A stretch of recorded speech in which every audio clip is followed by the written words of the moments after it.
You might find this statistic surprising by one major measure, something called purchasing power parity. China's economy is already larger than that of the United States. Yeah, it's Oh, it's a number that stops you for a second. hard to believe, right? You can actually look this up yourself. The CIA World Factbook has the data, if you're curious. And what's fascinating really is the historical perspective here.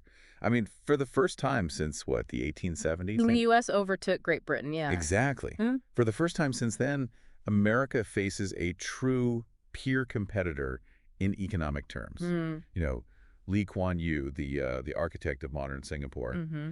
he described China as potentially the biggest player in the history of the world. Quite a statement. It really is. And it's just an incredible transformation. Think about it. Back in the year 2000, China was still, considered a developing country. Definitely. Over 460 million people living below the international poverty line, lacking basic necessities. And now, just a little over 2 decades later, we're talking about it having the world's largest economy by some measures. So, for this deep dive, we're tackling a really significant topic. It's a great economic rivalry between China and the U.S. Yeah, and our goal today is, well, it's to try and extract the crucial insights about this rivalry. Yeah. We'll be focusing on GDP, trade, business and investment, and finance. The key pillars. The key pillars, exactly, to provide you, the listener, with a clear understanding of this shifting global economic landscape and, frankly, what it all means. Okay, let's begin with the foundation then. Gross domestic product, or GDP. Right. This is essentially the total value of goods and services a country produces in a year, right? A key indicator of economic strength. Mhm. And there are two main ways economists calculate this. That's right. The first is, well, the one most people probably hear about, market exchange rate, or Well, MR. This method basically converts a country's economic output into U.S. dollars using whatever the current exchange rate is. yeah. And, because the U.S. was the dominant economy after World War II, this has often been the sort of standard comparison point. Makes sense. And using MER, how did things look back in 2000? Well, in 2000, China's GDP was about $1.2 trillion, Okay. which sounds like a lot, but it was only about 10% of the U.S. economy back then. The U.S. was at $10.3 trillion. To 10%. Yeah. Wow. But the growth since then is just remarkable. By 2021, China's GDP had surged to $17.7 trillion, $17.7 trillion. bringing it to roughly 78% of the U.S. of $24.0 trillion in the same year. So closing the gap significantly. Massively. And at the current trajectory, I mean, some projections suggest China could actually overtake the U.S. in GDP by MER, maybe within the next decade. Okay, but you mentioned two ways of measuring. So here's where it gets really interesting, It right? does, because there's this other crucial way to measure GDP, purchasing power parity, or PPP. And this attempts to account for the fact that, well, the same amount of money can buy different amounts of stuff in different countries. Right. Things cost different amounts everywhere. Exactly. Think of it this way. While a dollar is, one unit of currency in both the U.S. and China, what it buys you is different. The Big Mac Index is a kind of fun example of this. Right, the Big Mac index. So if, say, $5.65 buys you one Big Mac in the U.S., Hmm. converting that money to Chinese yuan might let you buy, what, 1.5 Big Macs in Beijing? Something like that, yeah. Your money simply stretches further there for certain things. Right. So PPP compares what a country's currency can actually purchase within its own borders.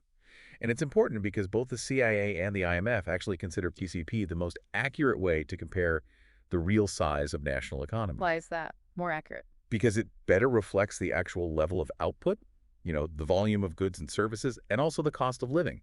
And by this measure, PPP, as we mentioned right at the start, China's economy is already about 15% larger than that of the United States. 15% larger already. Already.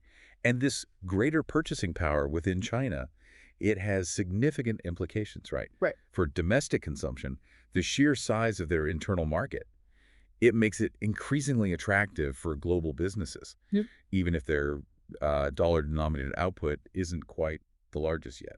So what are the broader global implications of this difference in GDP size, especially with China being larger by PPP? Well, if you connect this to the bigger picture, historically, nations with larger GDPs, they've tended to wield greater influence in international affairs. It's sort of the underlying strength, Economic muscle translates to global influence. pretty much. And you see the U.S.'s share of global GDP has shrunk quite a bit. It was roughly half after World War II. Half the world's economy. Yeah, now it's down to around 1/6.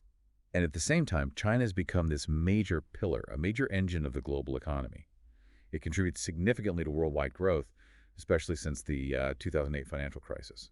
That really is a profound shift in the global economic landscape. It makes that Lee Kuan Yew observation about economic power being as critical as military strength really hit home now. It really does.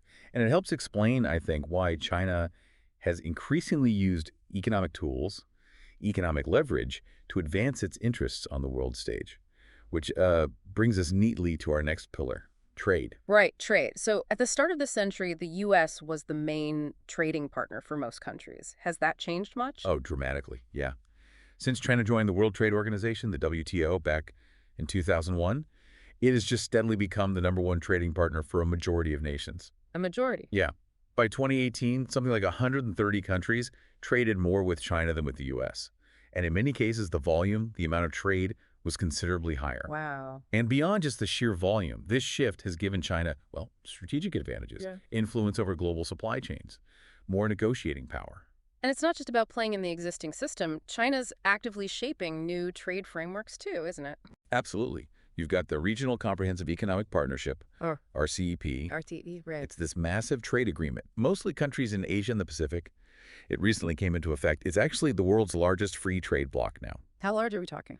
encompassing about 2.2 billion people, nearly one-third of global GDP, and it's projected to add something like $500 billion to world trade by 2030. That's huge. And didn't the U.S. pull out of the precursor to that? Well, the U.S. wasn't able to join its predecessor, the Trans-Pacific Partnership, or TPP. And now, interestingly, China has even applied to join the revised version of TPP, which is called the CPTPP. That is a notable development. Yeah. And there's also an investment agreement with Europe. Yes, the EU-China Comprehensive Agreement on Investment. It aims to make it easier for reciprocal foreign direct investment, improve market access between the EU and China. Oh. And then, of course, you can't ignore China's Belt and Road Initiative. This vast infrastructure project, land routes, sea routes, it's further cementing its economic and political influence across, well, huge swaths of Eurasia and beyond. So it really seems like China is strategically using its economic weight on the global stage. The report mentions something called geoeconomics. What's that about? Yeah, geoeconomics. Mhm. It basically refers to the strategic use of economic power trade, investment finance to advance a nation's geopolitical interests. And China has become quite adept at this. Can you give an example? Sure. A key one was when China restricted exports of rare earth minerals to Japan. This was after a fishing boat incident. Rare earths. Those are vital for tech, right? Absolutely essential for many high-tech manufacturing processes, Wow. electronics, magnets, batteries. And at that time, China controlled something like 97% of the refined global supply. 97%. That's incredible leverage. It is. This huge asymmetry of dependence gave China significant clout, and Japan ultimately, well, it made concessions. That's a very clear demonstration of economic leverage. And wasn't there another instance involving South Korea? Precisely. When South Korea decided to participate in the U.S.-led missile defense system, the HAAD, Yeah. China retaliated economically. It disrupted the commercial operations of Lotte, a major South Korean conglomerate, and also significantly cut the flow of Chinese tourists going to South Korea. Big hit to their tourism sector. And did it work? Ultimately, South Korea made certain concessions, these 3 no's, basically limiting future cooperation on missile defense to try and appease China. This really highlights how China has become, as the report puts it, this indispensable link in global supply chains. Exactly. And, despite all the talk, all the rhetoric about decoupling, Mm-hmm. China's share of global trade actually increased during the COVID-19 pandemic. Increased. Really? Yeah, underscoring just how central its role is. And when you look at critical future industries like Yeah. green technologies, China's position is dominant. How dominant. Well, think about solar panels. China produces around 80% of the world's supply. Wind turbines, about 40%. And those refined rare earths, crucial for EV batteries, around 90%. 90% for EV battery materials. Yeah. President Biden himself even acknowledged, right now, China is leading in this race when talking about the future of the auto industry, meaning electric vehicles. And the projected production figures are quite telling, aren't they? They are stark. North America's projected EV production by 2028 is maybe 1.4 million vehicles. Hmm. China produced 3.3 million in the past year alone, and it's expected to be making over 8 million annually by 2028. 8 million versus 1.4 million. That's a huge gap. It is, however, Mm. it's crucial to remember this economic interdependence isn't entirely one way. Okay, what's the other side? Well, China relies heavily on foreign supply chains for certain key things like food and energy, and its exports to high-income countries are still absolutely vital for its economy. So it needs those markets. It does. And Martin Wolf from the Financial Times, he argues that if the U.S. and other G7 nations actually acted together, coordinated their actions, Hmm. they could leverage their combined economic weight. Think about it. The combined GDP of the countries that would have been in TPP Hmm. and the proposed transatlantic agreement, TTIP, that would have been nearly 60% of the world's GDP. 60% compared to China's. China's roughly 16% at the time those deals were being discussed. So the potential collective leverage is still there. Interesting. So while China has considerable leverage now, the U.S. and its allies still hold potential counterweights if they coordinate. Okay, let's shift gears to our third pillar, business and investment. Where's the capital flowing in this competition? Well, first let's look at global manufacturing. China became the world's leading manufacturing nation back in 2010. Overtook the U.S. then? Yes. And by 2019, it accounted for 29% of global manufacturing value added. That's up massively from just 9% in 2000. 29%. And the U.S. share? Over the same period, the U.S. share saw a significant drop, from 26% down to 18%. Quite a reversal. A big one. And you see a similar trend in R&D-intensive industries. China has actually overtaken the U.S.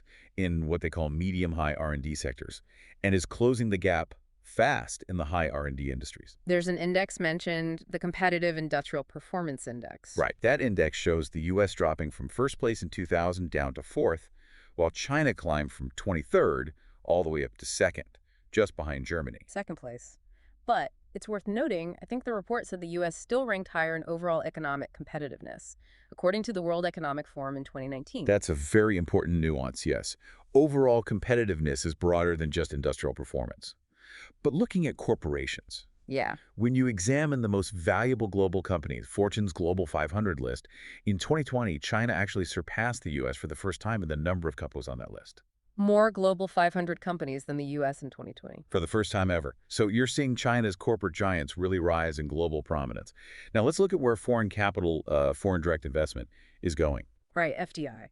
Where are companies putting their long-term money? Well, China's become a hugely attractive destination for FDI. It's really rivaling the U.S. now.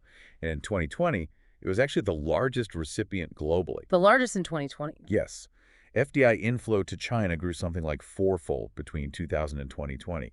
Now, the U.S. did regain the top spot in 2021, but the trend is clear. And you see major Wall Street firms, Oh, BlackRock, Goldman Sachs, well. they're increasingly expanding their presence in Chinese markets.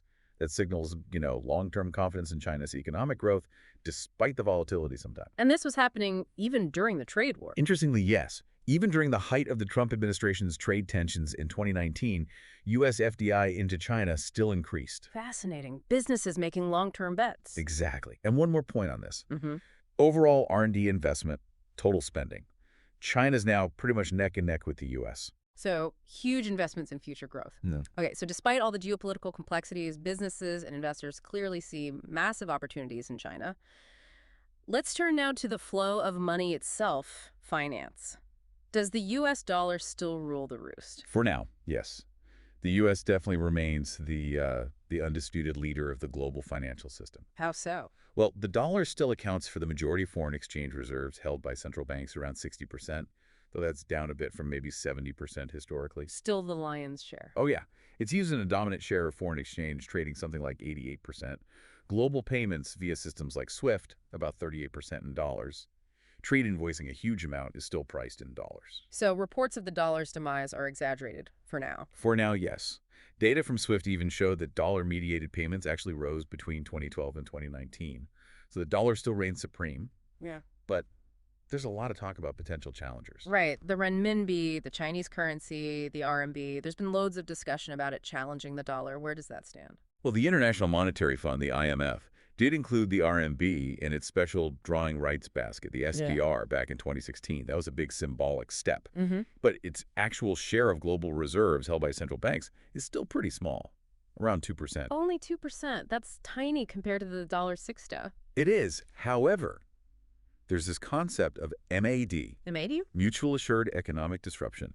It highlights the deep deep interconnectedness between the U.S. and Chinese economies, Meaning? meaning that if either side tried to really weaponize finance against the other, say the U.S. cutting China off from the dollar system or China dumping U.S. Treasury bonds, the negative consequences for both sides could be catastrophic. So that interdependence acts as a kind of deterrent. And it might. Yeah. It might make both countries cautious about using their most powerful financial weapons.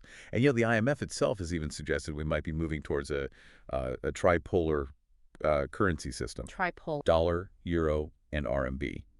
In surveys of, say, central bank reserve managers, they show a growing expectation that the RMB will become a more significant reserve currency in the coming decades, perhaps the third largest by 2030.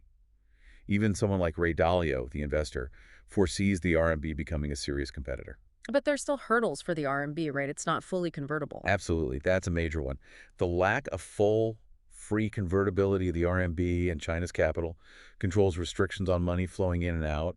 Those are still significant factors limiting its widespread international use. Okay. However, China is making huge strides in fintech, financial technology. Like digital payment. Exactly. And specifically, the development of its central bank digital currency, the ECNY, the digital yuan. How could that change things? Well, potentially, it could offer an alternative channel for international transactions, maybe one that bypasses the traditional dollar-based SWIFT system, at least for some things. The U.S., by contrast, seems less confident about where it stands in this digital currency race. That's definitely an area to watch closely. What about things like stock markets and banks? Right. U.S. stock markets are still, by far, the largest globally. They account for over half the world's total market capitalization. Huge. And China's? China's domestic markets have grown incredibly fast, over 2,500% since 2003, but they still rank second, around $14 trillion by 2021, compared to the U.S.'s $53 trillion. Okay, so a clear U.S. lead there. What about banking? Banking. Here, the picture shifts again. If you look at the largest banks worldwide by total assets, the top four are now Chinese. The top four, all Chinese. All Chinese. Their combined assets were around $17.3 trillion in 2020. By comparison, the biggest U.S. banks were, I think, sixth and ninth, with combined assets around $6.2 trillion. That's a big difference in asset size. It is. However, if you look at market capitalization, what the stock market thinks the banks are worth, U.S. banks still lead. About $1.1 trillion versus $972 billion for the big Chinese banks. Interesting distinction, assets versus market value. Yeah. And another point, Chinese banks are increasingly offering cross-border credit, lending internationally, especially in emerging markets. China has actually become the world's largest single creditor nation. Lending vast amounts globally. Okay, so while the U.S. leads in some key financial areas like equity markets and market cap for banks, China's catching up fast and even leads in others like banking assets and global lending. Now, thinking about future growth drivers, what about venture capital, funding for startups and innovation? This is an area where the U.S. still holds a really significant advantage. How so? Chinese firms lag quite a bit behind the U.S. in attracting venture capital investment. In 2020, Chinese startups got about half the total deal value that U.S. firms did, and that gap widened even more in 2021, down to about one-third. So much more VC money flowing into U.S. innovation. Yes. The U.S. ecosystem for sort of unleashing human potential, funding new ideas, innovation, it remains pretty unmatched globally. And that might tie into attracting talent, wouldn't it? I think it does, precisely. China still faces challenges in attracting and retaining top-tier global tech talent. You see this reflected in the relatively low number of naturalized citizens compared to the U.S. Whereas immigrants have been key to U.S. tech leadership. Historically, absolutely vital, a huge source of dynamism and innovation in the U.S. economy. Okay, so we've painted a picture of the current state of play across these pillars. Looking ahead now, it's generally accepted that China's crazy fast growth rate will slow down somewhat. But the key question is, will it still continue to outpace the U.S.? That really is the multi-trillion-dollar question for the future, isn't it? And there are definitely arguments pointing towards slower growth for China. Like what? Well, one is increased government intervention in the private sector. Right. The crackdowns we saw on major tech companies like Alibaba, Didi. Right, that made headlines. It arguably dampened some of the animal spirits, the entrepreneurial drive. It caused significant capital outflows. Over $1 trillion wiped off stock values at one point. Now, it's worth remembering. People have predicted China's economic collapse before, many times after Tiananmen Square. You had Gordon Chang's book, David Shambal's forecasts, and they haven't materialized. But the current regulatory environment is a significant factor to watch. Okay. And what about the structural challenges China faces? The report mentions the 3Ds. Right, the 3Ds. Demographics is the first one. China has an aging population and soon a potentially shrinking workforce. That's a major long-term drag on growth. Fewer workers, more dependence. Exactly. The second D is debt. Total debt in China, public and private, has doubled to around 280% of GDP. That's a heavy burden. 280%. Wow. And the third D is, well, environmental damage from decades of rapid, often dirty industrialization. Cleaning that up is costly and complex. So yes, these are all considerable headwinds. Definitely sounds like serious challenges. Yeah. But are there arguments for continued strong Chinese growth despite all that? Growth that still outpaces the U.S.? Oh, absolutely. There are compelling arguments on that side too. Likely growth at a rate more than twice that of the U.S. Why? What drives that view? Well, for one, the bar is lower, in a sense. China only needs to grow at roughly twice the projected U.S. rate. And U.S. long-term growth is expected to be under 2% annually. So if the U.S. grows at 1.5%, China only needs 3% or so to gain ground. Exactly. And most economic forecasters, the IMF, others, they actually expect China to average growth somewhere between 4.5% and 5% up until 2030. Still significantly faster than the U.S. projection. Much faster. Second, don't underestimate China's governance capacity and adaptability. They've shown an ability to tackle huge challenges when they prioritize them. Think about cleaning up the air for the Beijing Olympics, for example. They could potentially raise a retirement age to counter demographic issues. Adaptability is key. And third, remember that strengthened position in global supply chains we talked about. Right, the indispensability. Even with the decoupling talk, many countries and companies remain heavily reliant on China. They had a record trade surplus in 2021.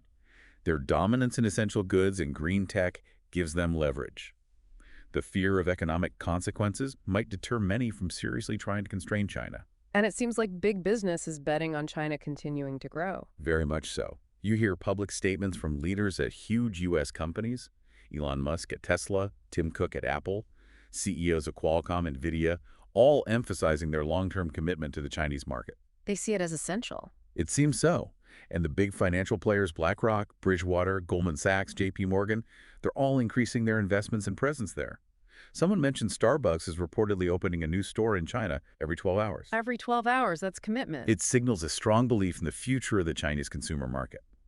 So yes, if these current forecasts hold, it does seem likely that, before the end of this decade, we will indeed see headlines declaring China as the world's #1 economy, at least by that market exchange rate measure. Okay, so let's try and summarize this deep dive. China's economic rise has been truly remarkable, hasn't it? Across so many of these pillars of power we've discussed. Absolutely. It's presenting a significant challenge to U.S. dominance in many, many areas. Though, as we've seen, the U.S. still leads in some crucial aspects, like finance and maybe innovation ecosystems. Right. And the future trajectory, it's clearly still debated. There are serious headwinds for China, but also significant strengths and momentum pushing its continued growth. Exactly. And understanding these dynamics, these shifts, is just increasingly vital for you, the listener, whether you're in business or policy or just trying to make sense of the world. Yeah. This economic rivalry, this interdependence, is going to continue shaping the global landscape in really profound ways. So let's leave you with a final thought to mull over.